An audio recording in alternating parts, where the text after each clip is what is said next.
Hello friends, welcome to my channel Mastaki Pathshala where you learn English better through Bengali যেখানে তোমরা ইংরেজি শিখবে বাংলায় অনেক বেটার ভাবে। প্রেসি রাইটিং এর ক্লাসে তোমাদের সবাইকে আরো একবার ওয়েলকাম করছি। সামনেই তোমাদের পিএসসি ক্লার্কশিপ পরীক্ষা রয়েছে, ডাব্লিউবিপিএসআই কেপিএসআই পরীক্ষা রয়েছে। তোমাদের ক্লার্কশিপ পরীক্ষা এবং ডাব্লিউবিপি কেপিএসআই পরীক্ষা তো ভীষণভাবেই কাছে, খুবই কাছে চলে এলো পরীক্ষা, আর কদিনের মধ্যেই পরীক্ষা হবে। সুতরাং এই যে রাইটিং এর ক্লাসেস গুলো, প্রেসি রাইটিং বলো বা রিপোর্ট রাইটিং বলো কিংবা ট্রান্সলেশন রাইটিং, সেগুলো অবশ্যই তোমরা প্রত্যেকটা দিন ফলো করো, বাড়িতে প্র্যাকটিস করো। কারণ দেখো, ডেসক্রিপটিভ ইংলিশের এই যে টপিকগুলো রয়েছে সেগুলো ডেইলি অল্প করে প্র্যাকটিস না করলে তোমরা কিন্তু সেটা আয়ত্তে আনতে পারবে না। আর তোমাদের তিনটে যে পরীক্ষার কথা বললাম, ক্লার্কশিপ, ডাব্লিউবিপিএসআই, কেপিএসআই, প্রত্যেকটা পরীক্ষাতেই প্রেসি থেকে প্রশ্ন আসে, সেটা 10 মার্কসে হোক কিংবা 15 মার্কসে হোক। সুতরাং প্রেসি রাইটিং খুব গুরুত্বপূর্ণ তোমাদের ভালো স্কোর করার জন্য। আজকেও আমরা পিকে দে সরকারের বই থেকে নতুন একটি প্রেসি রাইটিং সলভ করব। তোমাদের বিভিন্ন সরকারি চাকরি প্রিভিয়াস ইয়ার্সে যে প্রেসি রাইটিং এর প্রশ্ন আসে সেগুলো সলভ করেও ক্লাসেস করানো হয়েছে। আশা করছি প্রত্যেকটা ক্লাস তোমরা দেখেছো, বাড়িতে প্র্যাকটিস করেছো। আর তোমরা এই যে ডেসক্রিপটিভ ইংলিশের টপিকগুলো রয়েছে, সেটা ট্রান্সলেশন বলো, রিপোর্ট রাইটিং বলো বা প্রেসি বলো, প্রত্যেকটা ক্ষেত্রেই রেগুলার প্র্যাকটিস করলে তবেই তোমরা এই বিষয়গুলোকে আয়ত্তে আনতে পারবে। তাই যত বেশি করে তোমরা প্যাসেজ পড়বে এবং প্রেসি রাইটিং প্র্যাকটিস করবে, তোমাদের পরীক্ষাতে বিষয়টা অনেক বেশি ইজি হবে এবং খুব সহজে ভালো মতো স্কোর করতে পারবে। প্রেসি রাইটিং এর ক্ষেত্রে তোমাকে প্রথমেই যেটা করতে হবে সেটা হচ্ছে মেন আইডিয়াটা বা সেন্ট্রাল থিম কোনটা সেটা ভালো করে বুঝতে পারা। একটা প্যাসেজ তোমাকে নির্দিষ্ট সময়ের মধ্যে পড়তে হবে, পড়ে তার বাংলাটা বুঝতে হবে এবং তার সেন্ট্রাল আইডিয়াটা কি বা থিমটা কি সেটা বুঝতে হবে। এবং তারপরে তোমাকে ইম্পর্টেন্ট সেন্টেন্স কোনগুলো সেটা তোমাকে আন্ডারলাইন করতে হবে। অর্থাৎ প্রথমে তুমি সেন্ট্রাল আইডিয়া যেটা রয়েছে সেটা তুমি বোঝার চেষ্টা করছো, এবং তারপরে তোমাকে কি করতে হবে, তোমাকে যে ইম্পর্টেন্ট সেন্টেন্স সেগুলোকে আইডেন্টিফাই করতে হবে। এবং এই যে ইম্পর্টেন্ট সেন্টেন্স সেগুলোর ওপরেই তোমাকে মেইন যে প্রেসি প্যাসেজ সেটা লিখতে হবে। ঠিক আছে? সো আমি আশা করব এতদিন তোমাদের যে ক্লাসগুলো করানো হয়েছে বা যেভাবে শেখানো হয়েছে, এই বিষয়টা তোমরা খুব সহজে আয়ত্ত করতে পেরেছো এবং তোমরা পরীক্ষাতেও ভালো স্কোর করতে পারবে এই জিনিসটা মাথায় রেখে। তাহলে শুরু করছি আজকের লেসন। এখানে যে প্যাসেজটি দেওয়া আছে আমরা সেই প্যাসেজটি ভালো করে পড়ব, বাংলা বোঝার চেষ্টা করব, তারপর সেন্ট্রাল আইডিয়াটা বোঝার চেষ্টা করব, তারপর ইম্পর্টেন্ট সেন্টেন্সগুলোকে আন্ডারলাইন করব। একটা কথা তোমাদের বলে রাখি, তোমরা প্রেসি যখন লিখছো বা প্রেসি যখন প্যাসেজটা পড়ছো তখন তোমাদের সেন্ট্রাল আইডিয়া সেটা কিন্তু প্রথম একটা দুটো সেন্টেন্সের মধ্যেই তোমরা পেয়ে যাবে, কিংবা প্রথমে পুরো প্যাসেজটাতে না পেলেও শেষে একটা দুটো সেন্টেন্সে তোমরা পাবে। অর্থাৎ সেন্ট্রাল আইডিয়াটা তোমাদের প্রথম একটা দুটো সেন্টেন্স কিংবা সবার শেষের একটা দুটো সেন্টেন্সে দেওয়া থাকবে। পুরো প্যাসেজ পড়বে মাঝখানে কোথাও একটা সেন্ট্রাল আইডিয়া আছে তেমন কিন্তু হবে না। তোমাদের যে পরীক্ষা সেখানে তোমাদের যে প্যাসেজ দেবে সেই প্যাসেজের প্রথম একটা বা দুটো সেন্টেন্সেই তোমরা এই প্যাসেজের যে মেন বা ইম্পর্টেন্ট আইডিয়া বা কি বিষয় প্যাসেজটা সেটা বুঝতে পেরে যাবে। যেমন ধরো এখানে বলছে, the family like the house in which we live needs to be kept in repair lest some little rift in the walls should appear and let in the wind and rain. দেখো প্রথম sentence আমরা পড়ছি, প্রথম সেন্টেন্সে বলছে the family সেই পরিবার, like the house বাড়িটার মতোই, ইন হুইচ উই লিভ আমরা যে বাড়িতে থাকি সেই বাড়িতে যে ফ্যামিলি থাকে, ঠিক আছে, বা সেই বাড়িটার কথা যদি তুমি ধরবে, needs to be kept in repair. Needs to be প্রয়োজন, কেপ্ট ইন রিপেয়ার অর্থাৎ সেটাকে কিন্তু রিপেয়ার করতে হবে বা সেটাকে সারাতে হবে। কোথাও কোনো যদি রিফট হয়, রিফট মানে কোথাও যদি কোনো ফাটল ধরে, পাছে ছোট্ট কোনো ফাটল ধরে দেওয়ালে, শুড অ্যাপিয়ার পাছে সেখানে কোনো ফাটল দেখা যায়, এবং let in wind and rain আর সেই ফাটল দিয়ে ঘরের মধ্যে বাতাস কিংবা বৃষ্টি প্রবেশ করে, তাহলে সেই বাড়ির দেওয়ালটা নষ্ট হবে, ঘরটা নষ্ট হবে। এবং এখানে ঘর বা বাড়ি আসলে কিন্তু ফ্যামিলিকে বোঝাচ্ছে। একটা হাউস যখন হোম হয়ে উঠতে পারে, কখন উঠতে পারে? যদি সেখানে ফ্যামিলি থাকে বা ফ্যামিলির লোকজনের মধ্যে ভালোবাসা, একটা মিলমিশ থাকে, তাহলেই সেই বাড়িটা, হাউস যেটা একটা স্ট্রাকচার, বিল্ডিং, সেটা একটা বাড়িতে পরিণত হবে, একটা হোমে পরিণত হবে। The happiness of a family depends very much on attention to little things. বলছে হ্যাপিনেস অফ এ ফ্যামিলি, একটা ফ্যামিলির যে সুখ, হ্যাপিনেস ডিপেন্ড করে কিসের উপরে? অন অ্যাটেনশন, যে তুমি কত ছোট ছোট জিনিসে কত বেশি অ্যাটেনশন দিচ্ছ।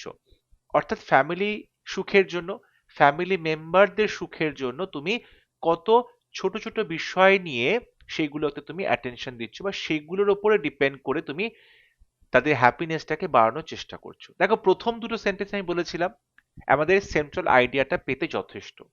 এখানে দেখো আমরা কিন্তু পেয়ে গেলাম যে এরা এমন একটা বাড়ির কথা বলছে, যে বাড়িটাতে ফ্যামিলি হ্যাপি থাকবে, এবং হ্যাপি থাকতে গেলে লিটল থিংসে তাদেরকে ফোকাস করতে হবে, ছোট ছোট বিভিন্ন বিষয়ে তাদেরকে ফোকাস করতে হবে।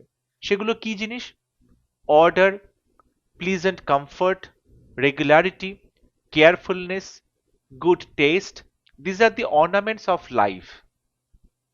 বলছে জীবনের অর্নামেন্টস, গয়না, জীবনের গয়না কোনগুলো? অর্ডার বা ডিসিপ্লিন, নিয়মানুবর্তিতা, একটা শৃঙ্খলা, প্লিজেন্ট কমফর্ট, খুব মনোরম একটা আরাম, স্বাচ্ছন্দ্য, রেগুলারিটি, নিয়মিতভাবে একটা কাজ করা বা নিয়মিতভাবে একসঙ্গে থাকা, বা নিয়মিত সবাইকে ভালো রাখা, ভালোবাসা, নিয়মিত যোগাযোগ রাখা, কেয়ারফুলনেস অর্থাৎ যত্ন করা, গুড টেস্ট ভালো রুচি, এগুলো হচ্ছে জীবনের অর্নামেন্টস বা গয়না।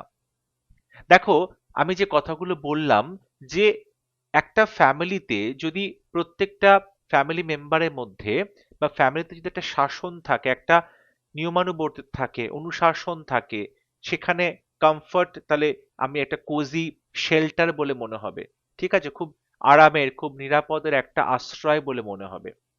প্রত্যেকটি মানুষ রেগুলার একসাথে কিছু কিছু কাজ করছে, রেগুলার তারা কমিউনিকেট করছে, তারা একে অপরের প্রতি কেয়ারফুল থাকছে, যত্নবান থাকছে, যত্নশীল থাকছে, তাদের রুচি খুব সুন্দর। এই রকম জিনিসগুলো দিয়েই কিন্তু তুমি একটা বিল্ডিংকে, একটা হাউসকে তুমি একটা হোম বা বাড়িতে পরিণত করতে পারবে। ডিপ্রাইভড অফ হুইচ, ডিপ্রাইভ মানে বঞ্চিত, যদি এই যে জিনিসগুলো আমি বললাম, অর্ডার, কমফর্ট, রেগুলারিটি, এগুলো যদি বঞ্চিত করা হবে, এগুলো যদি জীবনে না থাকবে, ইট ডিজেনারেটস ইনটু আ ওয়ারিসাম রুটিন, তাহলে এটা কিন্তু পরিণত হয়, পর্যবসিত হয়, ডিজেনারেটস করে, অর্থাৎ এটার অধোমুখে পতন হয়। পতন হয়ে কোথায় পৌঁছয়? ওয়ারিসাম রুটিন, অর্থাৎ এমন একটা ক্লান্তিকর রুটিনের মধ্যে আমরা ঢুকে যাই, যেখানে জীবনে কোনো আনন্দ নেই, সুখ নেই, টুগেদারনেস নেই, ভালোবাসা, ভালো রাখা, সেগুলো নেই। অর্থাৎ এই যে জিনিসগুলো বলা হলো, যেগুলোকে জীবনের গয়না বলা হচ্ছে, সেগুলো যদি না থাকে, তাহলে আমাদের বেঁচে থাকাটা কিন্তু একটা ক্লান্তিকর রুটিনে পরিণত হবে। There must be brightness and cheerful smiles in the dwelling. তুমি যে বসবাস করছো বাড়িতে, সেখানে বসবাসকারী সবার মুখে যেন একটা উজ্জ্বলতা থাকে, একটা চিয়ারফুল স্মাইলস থাকে, খুব হাসি খুশি একটা আনন্দ থাকে। Home is not usually the place of toil. বাড়ি কিন্তু সাধারণত পরিশ্রম করার জায়গা নয়, but the place to reach we when we return and rest from our labors। কিন্তু জায়গাটা হচ্ছে to reach when we return, যখন আমরা বাড়ি ফিরে আসব, বাড়ি ফিরে এসে আমরা কিন্তু ঘরেতেই ঢুকবো, এবং আমরা কি করব? আমাদের যে লেবার, সারাদিনের যে পরিশ্রম, সেখান থেকে আমরা রেস্ট নেব বা আরাম করব। In which parents and children meet together, যেখানে বাবা মা এবং বাচ্চারা তারা সবাই একে অপরের সাথে দেখা করবে, and pass a careless and joyful hour, এবং তারা খুব কেয়ারলেসলি একটা আনন্দমুখর 1 ঘন্টা মুহূর্ত তারা স্পেন্ড করবে। অর্থাৎ বাড়ির প্রত্যেকটি মানুষ একসাথে বসবে, বসে তারা মজার, হাসি, এগুলো করবে, তারা ভালো করে এক্সচেঞ্জ করবে নিজেদের মধ্যে, সারাদিন কে কি করছে, কি খাচ্ছে, কোথায় যাচ্ছে, কি সব চলছে, এবং এরকম করে তারা কিন্তু একটা জয়ফুল 1 ঘন্টা কাটিয়ে দিচ্ছে, জয়ফুল সময় তারা কাটাবে। To have nothing to say to others at such times in any rank of life is a very unfortunate temper of mind. খুব বিখ্যাত, খুব দামি একটা কথা বলেছে যে যদি তোমার কখনো এরকম হয় যে তোমার বাড়ির লোকেদের তোমার কিছু বলার নেই, you don't know what to say, you don't know how to communicate with your family members, তাহলে সেটা আমাদের বড়লোক বাড়িতে হোক কিংবা গরিব বাড়িতে হোক কিংবা শিক্ষিত কিংবা অশিক্ষিত বাড়িতে হোক, যেখানেই হোক না কেন, আমাদের সমাজের যে কোনো স্তরে যে কোনো ফ্যামিলিতে যদি এই রকম ঘটনা ঘটে, তাহলে সেটা হচ্ছে খুব আনফরচুনেট টেম্পার, অর্থাৎ খুবই দুর্ভাগ্যজনক একটা মেজাজ of mind, temper of mind, মনের একটা খুবই দুর্ভাগ্যজনক একটা পরিস্থিতি হবে তখন। অর্থাৎ ফ্যামিলিতে তুমি অন্য কারোর সাথে কথা বলতে পারছো না, কিছু শেয়ার করতে পারছো না, হাসি ঠাট্টা আড্ডা দিতে পারছো না, এর থেকে দুর্ভাগ্যজনক কিছু হয় না। and may perhaps be regarded as a serious fault, এবং এটা কিন্তু একটা খুব গম্ভীর সমস্যা যে তুমি তোমার ফ্যামিলি মেম্বারদের সাথে বা তোমার ফ্যামিলি মেম্বার তোমার সাথে কমিউনিকেট করতে পারছে না, তাদের মধ্যে কোনো যোগাযোগ নেই, কানেকশন নেই। এটা খুবই আনফরচুনেট অ্যাট এনি রেট। আর যেভাবেই হোক না কেন, it makes the house vacant and joyless, এবং যদি এরকমই চলতে থাকে তাহলে পুরো যে বাড়িটা সেটা কিন্তু ভেকেন্ট, শূন্য হয়ে যাবে, ফাঁকা হয়ে যাবে, এবং জয়লেস অর্থাৎ আনন্দ হারিয়ে যাবে। এই যে পুরো প্যাসেজটা আমরা পড়লাম, এটা কিন্তু দেখো বর্তমান সময় আমার মনে হচ্ছে খুব প্রাসঙ্গিক, কারণ বর্তমানে আমরা সোশ্যাল মিডিয়াতে, আমাদের ফোনে বা ট্যাবে আমরা এতটাই বিজি থাকি, এতটাই এনগেজ থাকি, যেন ফোনের মধ্যে ঢুকে যেতে পারলে বেঁচে যাই। সেখানে একই ফ্যামিলিতে যখন সবাই সারাদিনের পর দেখা হচ্ছে, খাবার টেবিলে বসছে, তখনও কিন্তু কোনো না কোনো ভাবে ফোনেতেই বিজি থাকছে। সেটা প্রফেশনাল কারণেই হোক, সেটা পার্সোনাল কারণেই হোক, যে কারণেই হোক না কেন, তারা ফোন ওরিয়েন্টেড তাদের ডেলি লাইফটা হয়ে গেছে। এবং এর ফলে কি হচ্ছে, মানুষের সাথে মানুষের যে কমিউনিকেশন সেটা বন্ধ হয়ে যাচ্ছে, সোশ্যাল আইসোলেশন তৈরি হচ্ছে, সমাজে প্রায় নিজেদেরকে তারা একঘরে করে রাখছে, মেলামেশাটা বন্ধ হচ্ছে, এই যে আদান প্রদান, ঠিক আছে, চিন্তা ভাবনার যে এক্সচেঞ্জ, কমিউনিকেশন, সেগুলো বন্ধ হয়ে যাচ্ছে। এবং একই ফ্যামিলিতে যে কজন মানুষ থাকছে তারা নিজেদের ফোনেতেই এতটা বিজি থাকছে যে পাশে বসা মানুষটির দিকে তাকিয়ে কথা বলা, তারকে অ্যাটেনশন দেওয়া, তার কথা মনোযোগ দিয়ে শোনা, মনোযোগ দিয়ে শোনা, এগুলো অনেকটাই কমে গেছে, হারিয়ে গেছে। এখানে সেটাই বলছে যে যদি একটা বাড়ির মধ্যে এই রকম জিনিসগুলো চলতে থাকে, তাহলে সেটা কিন্তু আলটিমেটলি একটা আনহ্যাপি প্লেস হয়ে যাবে, হ্যাপি প্লেস সেটা আর থাকবে না। তাহলে এই যে আমরা প্যারাগ্রাফটা পড়লাম, সেই প্যারাগ্রাফে যেটা মেন আইডিয়া সেটা কিন্তু আমরা বুঝতে পেরে গেছি যে কিভাবে তুমি তোমার বাড়িটাকে, হাউস বা এই যে একটা তোমার বিল্ডিং আছে সেটাকে তুমি হোম অর্থাৎ সুখী গৃহকোণ এতে পরিণত করবে। এটাই কিন্তু এখানে বলতে চাইছে, কিংবা তুমি একটা বাড়িতে রিল্যাক্সিং এনভায়রনমেন্ট কি করে ক্রিয়েট করবে সেটাই এখানে বলার চেষ্টা করছে। এবার এখান থেকে আমরা ইম্পর্টেন্ট সেন্টেন্সগুলো আন্ডারলাইন করব। সেটা হচ্ছে, দেখো, এই যে happiness of A family depends upon, এটা খুবই important. Order, pleasant, comfort, regularity, এগুলো দরকার। এবং বলছে যদি এগুলো না থাকে তাহলে কিন্তু জীবনে অনেক বেশি কষ্ট নেমে আসবে, ঠিক আছে। এবং প্রত্যেকটি মানুষের মুখে হাসি থাকতে হবে, এটাও ইম্পর্টেন্ট। এটা আমাদেরকে অবশ্যই একটা শেল্টার দেবে যখন আমরা বাড়ি থেকে ফিরে আসবো কাজের পরে।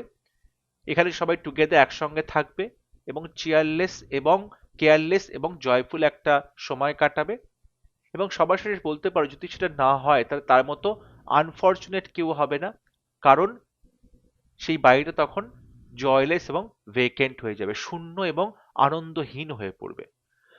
এই প্যারাগ্রাফটা আমি এইভাবে লিখেছি, বলছে how to make a house a home.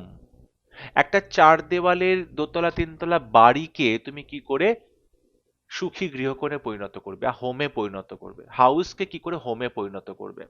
কিংবা বলতে পারো formula for a relaxing home. Relaxing অর্থাৎ খুবই আরামদায়ক, ঠিক আছে, খুব প্রাণবন্ত, খুব পজিটিভ ভাইবস যুক্ত একটা ঘরকে তুমি কিভাবে তৈরি করবে তার একটা ফর্মুলা দেওয়া হচ্ছে। বলা হচ্ছে home Faustus a sense of warmth, comfort, safety, togetherness and positivity। বলছে বাড়িতে বা ঘরে কি হয়, ফস্টার করে, এটাকে তারা বাহবা দেয়, বিষয়টাকে আরো বেশি করে বাড়িয়ে দেয়, তার জন্ম দিচ্ছে জিনিসগুলো। আর সেন্স অফ ওয়ার্ম, উষ্ণতার জন্ম দেয়, উষ্ণতাকে লালন পালন করে। কমফর্ট, স্বাচ্ছন্দ্য বা আরাম। সেফটি, নিরাপত্তা। টুগেদারনেস, একসঙ্গে থাকা। অ্যান্ড পজিটিভিটি, এবং অবশ্যই তাদের মধ্যে কিন্তু একটা পজিটিভ কোয়ালিটি দেখা যায় সেই বাড়ির মধ্যে। বাড়িটা কি করে মানুষের মধ্যে এই ওয়ার্মথ বলো বা কমফর্ট বলো বা সেফটি বলো বা টুগেদারনেস বলো বা পজিটিভিটি, সেগুলো তৈরি করতে পারে। Little things such as discipline, regularity, joyfulness, and pleasant conversation make a house lively. বলছে লিটল থিংস, ছোট্ট ছোট্ট কিছু জিনিস, সাচ অ্যাজ, যেমন ডিসিপ্লিন, নিয়মানুবর্তিতা। রেগুলারিটি, অর্থাৎ নিয়মিত কোনো কাজ করা বা নিয়মিত ইন্টারভেল পর পর কোনো কাজ করা বা কোনো একটা কাজের সাথে নিয়মিত যুক্ত থাকা, যাতে করে বাড়ির সবাই একসাথে সেই কাজটা করছে বা পার্টিসিপেট করছে। জয়ফুলনেস, আনন্দ। অ্যান্ড প্লিজেন্ট কনভারসেশন, এবং খুব সুন্দর কথাবার্তা। সারা দিনের পরে একই ছাদের তলায় থাকা মানুষগুলোর খবর নেওয়া, তারা কেমন আছে, কি করলো সারাদিন, কোথায় কোথায় কি মজা হলো। মেক আ হাউস লাইভলি, এখানে দেখো লিটল থিংস পুরোটাই subject, little things such as discipline, regularity, joyfulness and pleasant conversation, পুরোটাই কিন্তু এখানে সাবজেক্ট। তারপরে ভার্ব আসছে মেক আ হাউস লাইভলি। এই সমস্ত জিনিসগুলো কি করবে, একটা বাড়িকে লাইভলি বা প্রাণবন্ত করে বানাবে। উইদাউট দিজ, এরা ছাড়া, এই যে ডিসিপ্লিন, রেগুলারিটি, এগুলো ছাড়া দি হোম বিকামস লাইফলেস। হোম, এই ঘর কিন্তু লাইফলেস হয়ে যাবে বা বলতে পারো যে প্রাণহীন হয়ে পড়বে।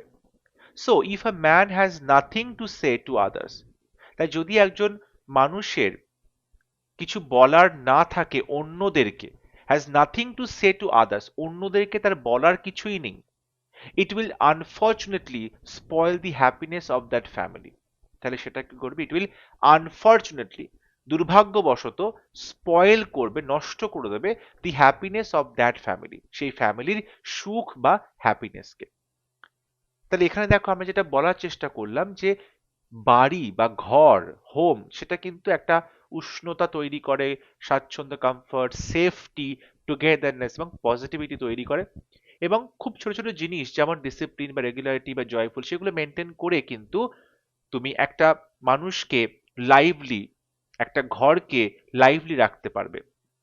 তাই যদি একই ফ্যামিলিতে মানুষের অন্যদেরকে কিছু বলার নেই, nothing to say to others, অন্যদেরকে কিছু বলার নেই, তাহলে যেটা খুবই আনফর্চুনেটলি, অর্থাৎ দুর্ভাগ্যবশত বলা যেতে পারে, এটা সেই ফ্যামিলির হ্যাপিনেসকে স্পয়েল করবে বা নষ্ট করবে। দেখো আমি এখানে আমার মতো করে প্রেসিটা লিখেছি, তোমরা তোমাদের আনসার অবশ্যই আমাকে কমেন্টে লিখে পাঠাবে, আমার সময় মতো সেগুলো কারেকশন করব। যদি ভিডিওটি ভালো লাগে, ভিডিওটি লাইক করবে, শেয়ার করবে এবং আমার চ্যানেলটি সাবস্ক্রাইব করতে ভুলবে না। পরবর্তী লেসনে খুব শীঘ্র দেখা হবে, ততক্ষণ সবাই ভালো থাকবে, সুস্থ থাকবে। Thank you.